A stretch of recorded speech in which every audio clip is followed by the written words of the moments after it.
Good morning, and welcome to Coffee with Tim. Anyways, I want to bring up a few things that I think that you need to know for this weekend. And just kind of look up, get a good grasp on, and understand what's going on in the world. This week, Syria is reported to have gassed with chemical weapons some of their own citizens. If this is true, this is in direct violation to the UN Chemical Weapons Ban, Convention on Chemical Weapons, which was signed in January of 1993, which happened to be an extension of a chemical weapons ban that was signed, that's called the Geneva Protocol, which was signed in 1925. If that's the case, that's not a good thing. Any government that bans or destroys some of its own citizens, especially using chemical weapons, is not a good thing. And then on the other side of this, you have Russia, China, and Iran supporting Syria. You have the United States and Europe who are really concerned about what Syria is doing. And so there's not agreement on how to handle Syria. And so they've been in a civil war for 2 years. The good news is that the United States and Russia are convening high-level meetings next week to discuss what to do with the Syria situation. The second thing that's probably of importance this week is Egypt.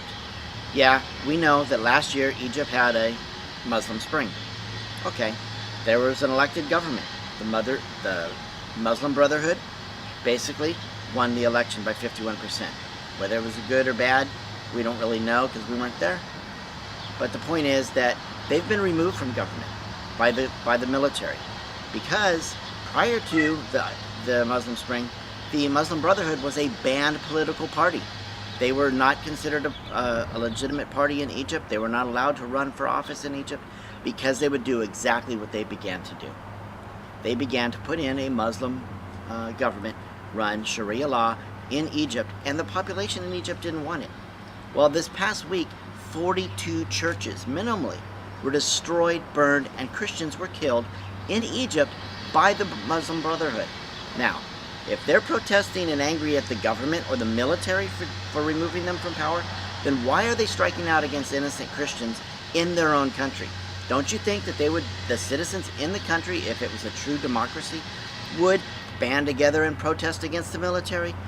Anyway, something more is going on there, and it's definitely an issue to be watched, especially in the sense that most Christians don't even know that churches were burned in Egypt.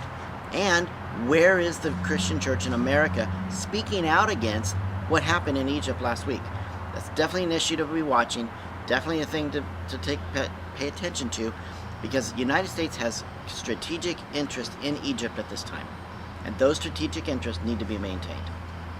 Well, you know what? That's all I got for this week, but tune in next week for more Coffee with Tim.